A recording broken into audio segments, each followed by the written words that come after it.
Good afternoon to you. Mark Sutton, HurricaneTrack.com here with your Hurricane Outlook and discussion. Tuesday, the 29th of September, 2020. One day left to go in the month, and it has definitely been a very busy month in the tropics. And will October be just as busy, at least relatively speaking?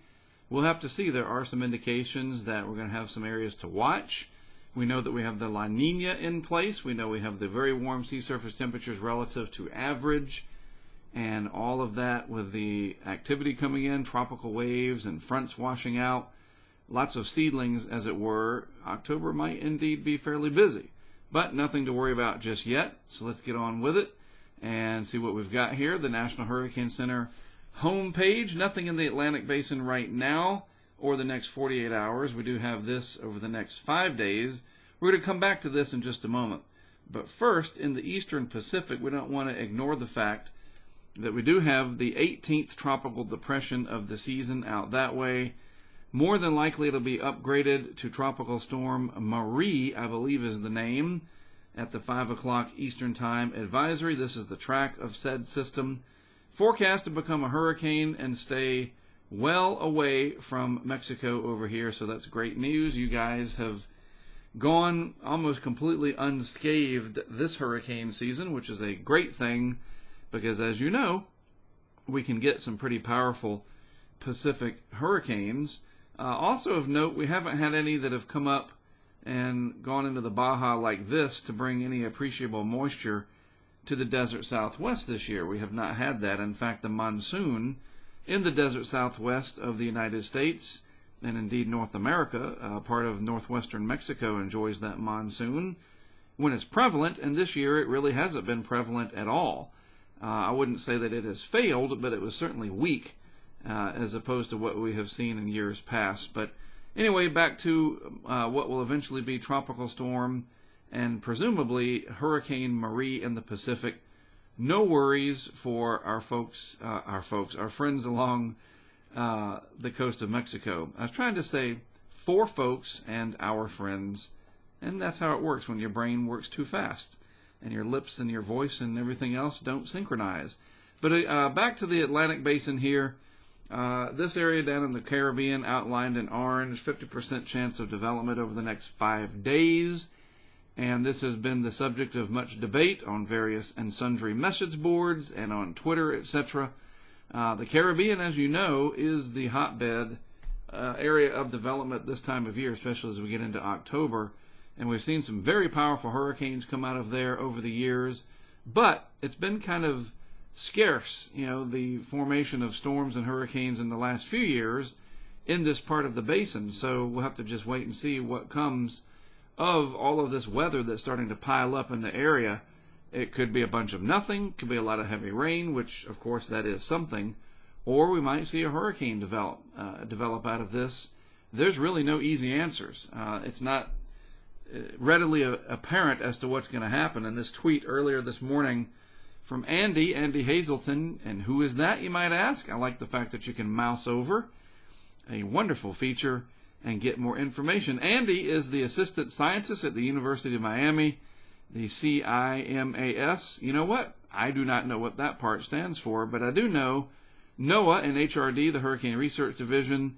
This is his personal account, as he says, but this is not just some, average Joe. Andy typically knows what he's talking about. Although I do show tweets from average Joes from time to time, because even sometimes the average Joe knows what they're talking about. But Andy, on top of it down there, University of Miami, and part of NOAA's HRD, so I tend to pay attention to what Andy says. And this pretty much sums it up. I could make this very brief and just read this paragraph and call it a day, but we're not going to be lazy. We'll go in and look at a few more things in detail here. But this is what Andy's talking about, that satellite image this morning, and I know that I'm putting this together this afternoon, but it's still very relevant. Highlights a few of the features coming together for possible Caribbean development over the next 5 to 10 days. You got the Gulf front, Caribbean wave, Central Atlantic wave, nothing organized at all yet, he says. So we'll just wait and watch. And so here's the different features. There's the front, tropical wave, tropical wave, tropical wave, and all of that's going to try to kind of pile up over here. And then it's just a matter of, well, what will happen after that?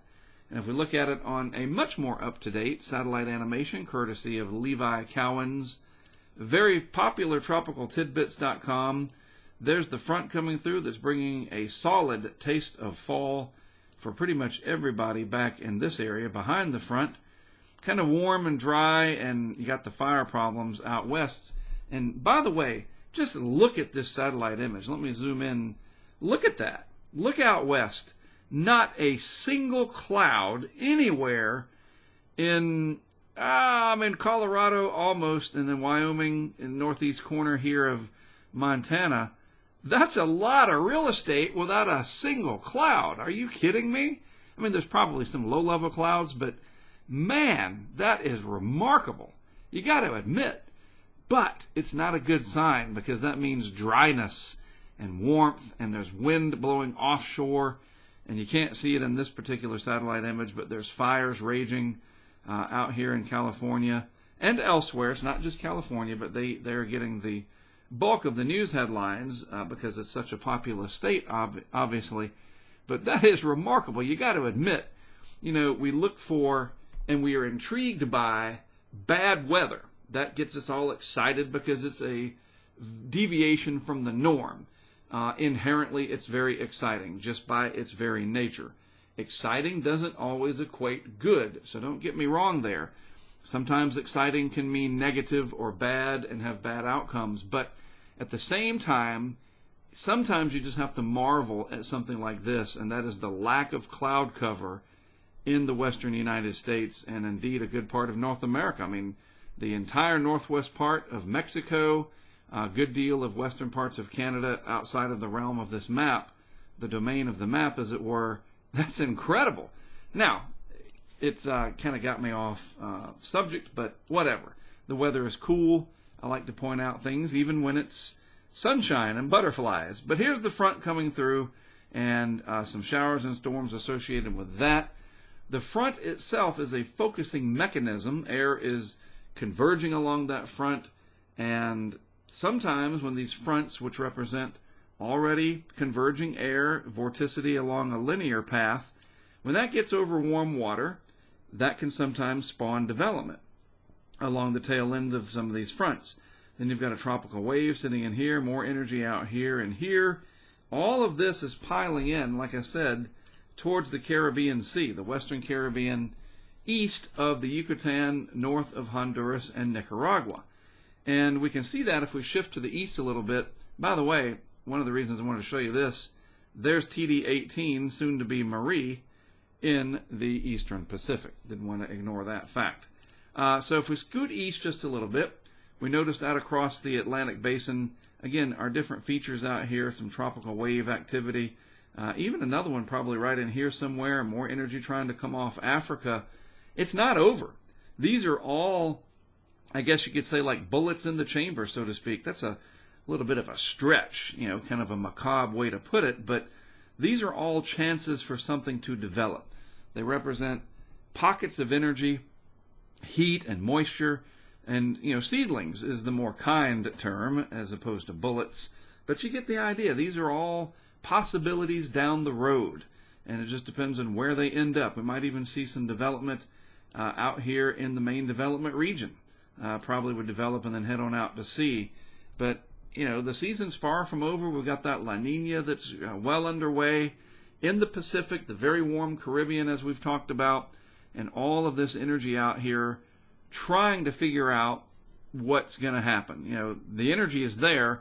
We are trying to figure out what's going to happen as mere human beings. And we can see this on the vorticity signature from the University of Wisconsin. There's the front right there. There's some energy. The vorticity maximum is down there over the northern parts of Colombia in South America. Still some energy out here, a little bit more here, a little bit more here. And it's just, again, a matter of what happens when it all comes together. Everything kind of slows down and piles up in the Northwest Caribbean Sea. Back to Andy's tweet from earlier, it's hard to say. Nothing organized at all yet, so we'll just have to watch and see how things evolve later this week. And one of the ways that we can do that, of course, is through the computer models. And they're generally helpful. The operational models are helpful kind of gives us an idea of guidance as to where we might see development, whether it's hurricanes or winter storms, whatever the case may be, even severe weather. We turn to the computer models, what we call the numeric weather prediction, NWP, to help us with some of these answers. But just remember, the models are not a forecast per se. It's just numeric output in the form of these visuals. This is a thematic map if you want to look at it from a geographic perspective. What's the theme? In this case, the theme is weather. You've got vorticity, you have different height lines on here, and other meteorological parameters. You got wind barbs that show how the wind speeds are at certain levels of the atmosphere. That's just a map.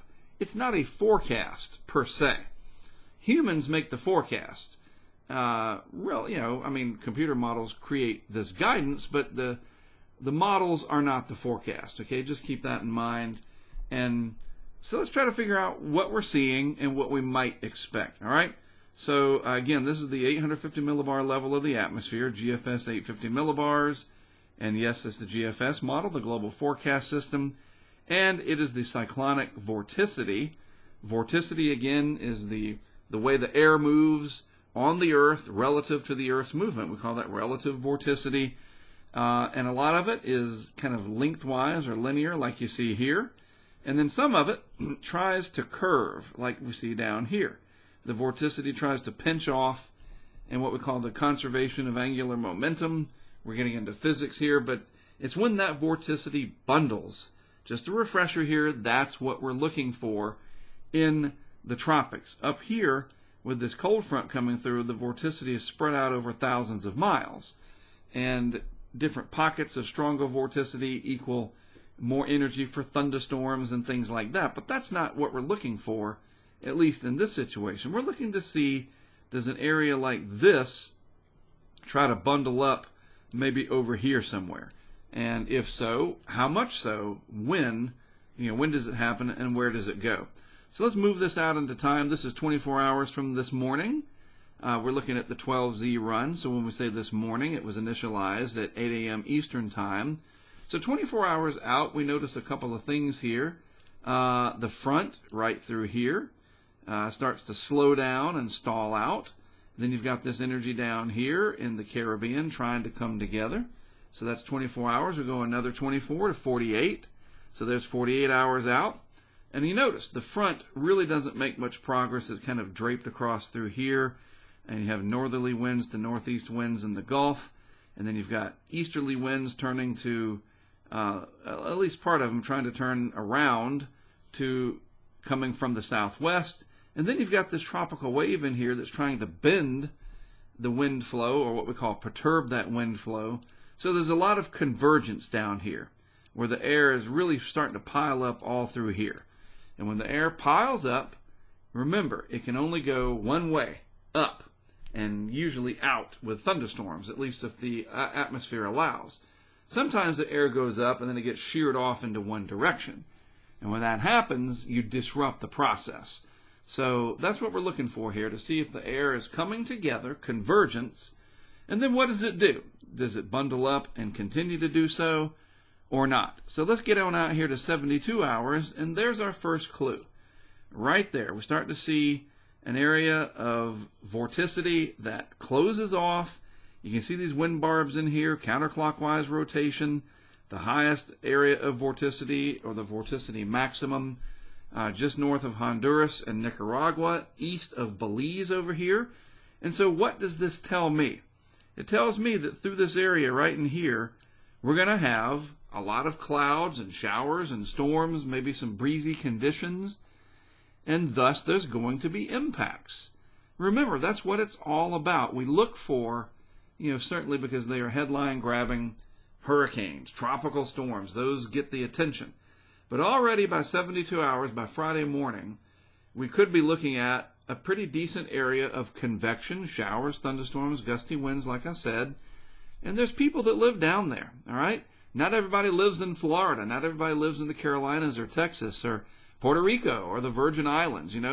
This part of Central America, we have to watch out for this area too. And it's not just hurricanes. Think about Mitch. Yes, a very, very powerful hurricane back in 1998. What did it do? It sat over Honduras and Nicaragua, that vicinity, for several days and created a massive amount of rain that killed thousands of people. Rainfall is a hazard, especially tropical rainfall. There can be a lot of it, and if this is not a very fast-moving system, it can really start to pile up. So let's continue on. That's 72 hours. By 96 hours or so, it tries to focus, maybe becoming a tropical depression or a tropical storm. We'll have to wait and see. It really does matter where that vorticity maxima or maximum comes together. If it's a little bit more to the east and offshore and it comes in with a larger trajectory, it has more time to develop. Maybe it doesn't develop much at all until it's right here in the Gulf of Honduras. I think that's what it's called, right? And the areas east of Belize. You know, it really does matter in terms of the intensity, wind, storm surge, that kind of thing. But the rainfall is definitely going to be there. Let me just make that very clear. This indicates to me that for our friends along the north coast of Honduras, Belize, parts of Guatemala, the southern Yucatan, yes, you guys are going to have to deal with some very heavy tropical rain from a fairly slow-moving system. We're going out to day 5. It does try to get together there. Let's just back up a little bit. The GFS indicating that it does try to concentrate right there on the northern part of Belize coastline, coming into Yucatan, then it crosses over, and then the whole thing kind of turns into that gyre. You see what's happening with the wind in here? I'll try to draw some arrows in here for you. It's coming in this way, and then the wind up here is going in this way. You got that one little area of vorticity over the Yucatan. The wind still piling in from the southeast over here. Just the whole darn thing is just this one large circulation. And then you've got these other lobes, a little piece up here. Let's use a different color to highlight those. We'll use sky blue. Got a little piece over here, another piece over here. There's energy coming out of the Pacific, right? You got the one system there that I've already highlighted. It just becomes complicated. Then you got more tropical wave energy coming in from the Caribbean and or the Atlantic. So it's very complex in terms of what the end game is. And let's just go on out for a couple of more. This is day 6 and then day 7. We'll leave it at day 7. No easy answers. Just a lot of rain. I think that's the big guarantee through this area right in here. Honduras, Belize, Yucatan, northern Guatemala, parts of the Bay of Campeche. Yes, very heavy rainfall coming up. Never mind, and just don't worry about right now, does this become a hurricane? And I know certainly if you're in Florida, especially the west coast of Florida, you want to keep an eye on this. Any one of these areas, like this lobe right here, if they take off, and the models have been very poor this year at detecting the birth of these systems, what we call cyclogenesis. And yes, any one of these lobes of vorticity, these concentrated areas of energy, could take off and become a solid entity, and we might have something to deal with. We're just not seeing that yet. And the one thing that I would caution is just because we're not seeing it doesn't mean that it's not going to happen. All right? So just keep that in mind. I mean, we don't know. There's no solid answers. And that's good and bad, because we want answers. We want, is something going to happen? I don't know. Nobody knows for sure. And you can just look at the overall pattern here at a week out.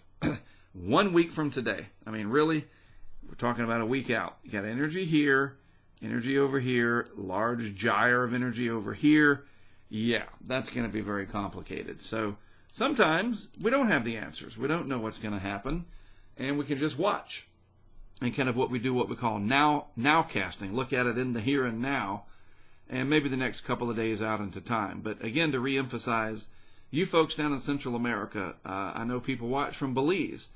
A lot of heavy rain coming your way, strong onshore flow with that system as it tries to develop.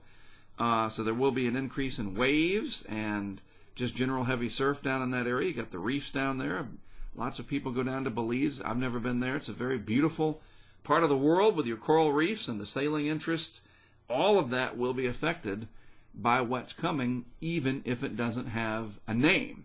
And by the way, the next name, if we do get a tropical storm out of this or anywhere else in the basin, will be Gamma.